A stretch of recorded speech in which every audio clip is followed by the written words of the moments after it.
हीरा की गुफा एक आध्यात्मिक यात्रा। अरब के रेगिस्तानी इलाकों में मक्का के पास स्थित एक पहाड़ जिसे जबल नूर कहा जाता है, सदियों से श्रद्धालुओं और इतिहासकारों के लिए आकर्षण का केंद्र रहा है। इसी पहाड़ में स्थित है गुफा हिरा, एक पवित्र गुफा जहां इस्लाम के पैगंबर मोहम्मद सल्लल्लाहु अलैहि वसल्लम को पहली बार वह्य ईश्वरीय प्रकाश प्राप्त हुआ था। ये गुफा आज भी आध्यात्मिक जिज्ञासा रखने वालों के लिए प्रेरणा का स्रोत है। एक यतीम का सफर। मक्का की तंग गलियों में एक लड़का खेला करता था। वो दूसरों से अलग था, गहरी सोच में डूबा रहने वाला, चुपचाप सितारों को ताकने वाला। उसका नाम था मोहम्मद और वो अपने दादा और चाचा के संरक्षण में पला बढ़ा था। हालांकि उनका दिल दुनिया की चमक दमक से दूर था। वे सत्य की खोज में थे, किसी ऐसी रोशनी की तलाश में जो दिल और दिमाग के अंधकार को मिटा सके। गुफा की ओर बढ़ते कदम। जब युवा मोहम्मद अपनी युवावस्था को पहुंचे तो उन्होंने अक्सर जबल नूर की ओर जाना शुरू कर दिया। ये पर्वत ऊंचा और रहस्यमय, मानो किसी विशेष आत्मा को बुला रहा हो।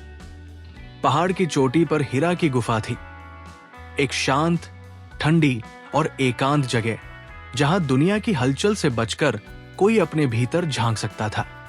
हर दिन सूरज की पहली किरण के साथ वे अपने साथ कुछ खजूर और पानी लेकर चढ़ाई करते।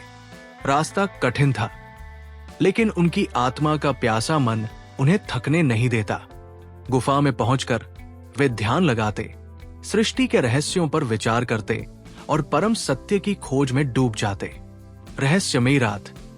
एक रात जब अंधकार घना था और पहाड़ों की चोटियां चांदनी में चमक रही थी, मोहम्मद गहरी साधना में लीन थे।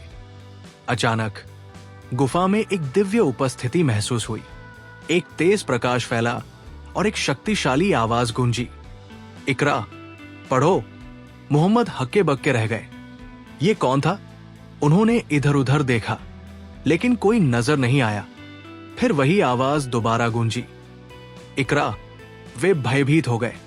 ये कोई साधारण अनुभव नहीं था। जब तीसरी बार ये आवाज आई, तब उन्होंने कांपते हुए कहा, मैं पढ़ना नहीं जानता।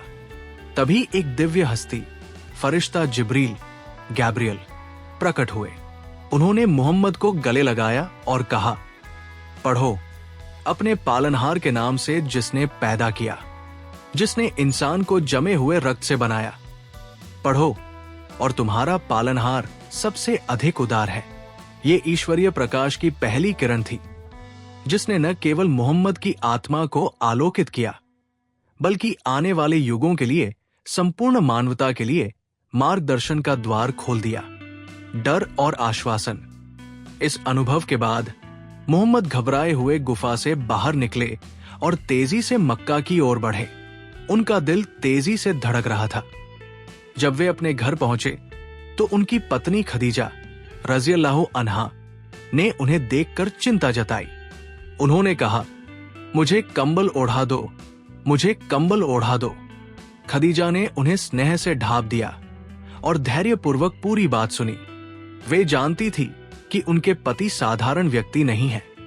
उन्होंने उन्हें सांत्वना दी और उन्हें अपने चचेरे भाई वर्का बिन नौफल के पास ले गई, जो एक ज्ञानी व्यक्ति थे और ईश्वरीय ग्रंथों का ज्ञान रखते थे। वर्का ने सुना और कहा, यह वही अनुभव है जो पहले ईश्वरीय दूतों को होता आया है। वो हस्ती जिसने मूसा को संदेश दिया था, अब तुम्हारे पास आई है। लोग तुम्हारा विरोध करेंगे, तुम्हें सताएंगे, लेकिन याद रखो, तुम सत्य के संदेशवाहक हो। गुफा से निकली रोशनी। हीरा की गुफा में जो प्रकाश प्रकट हुआ था, वो अब पूरी दुनिया में फैलने वाला था। मोहम्मद को धीरे धीरे समझ में आने लगा कि उन्हें क्या करना है। वे अब केवल सत्य की खोज में नहीं थे, बल्कि वे सत्य के वाहक बन चुके थे। आने वाले वर्षों में इस्लाम का संदेश पूरी दुनिया में फैला, लेकिन यह सब उस छोटी सी गुफा में शुरू हुआ था, जहां एक सत्य साधक ने ईश्वर से मार्गदर्शन की प्रार्थना की थी और उसे दिव्य ज्ञान प्राप्त हुआ। आधुनिक युग में हीरा की गुफा। आज हजारों लोग इस गुफा की यात्रा करते हैं, उसकी पवित्रता को महसूस करते हैं और उस क्षण की कल्पना करते हैं जब मोहम्मद को पहला प्रकाश प्राप्त हुआ था।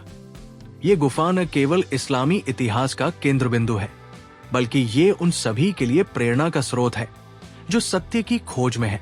कई यात्री जब इस पहाड़ पर चढ़ते हैं तो उनकी आंखों में आंसू होते हैं। वे सोचते हैं, अगर इस गुफा ने एक व्यक्ति को दुनिया बदलने की शक्ति दी तो शायद ये हमें भी अपनी आत्मा के अंधकार से बाहर निकलने की प्रेरणा दे सके। निष्कर्ष, हिरा की गुफा केवल पत्थरों का ढेर नहीं है, ये आत्मज्ञान और सत्य की खोज का प्रतीक है। ये वो जगह है जहां से अज्ञान के अंधकार को मिटाने की यात्रा शुरू हुई। ये कहानी न केवल इतिहास का हिस्सा है, बल्कि ये हम सभी को सिखाती है कि जब तक हम सत्य की खोज में लगे रहते हैं, हमें अवश्य ही मार्गदर्शन प्राप्त होगा।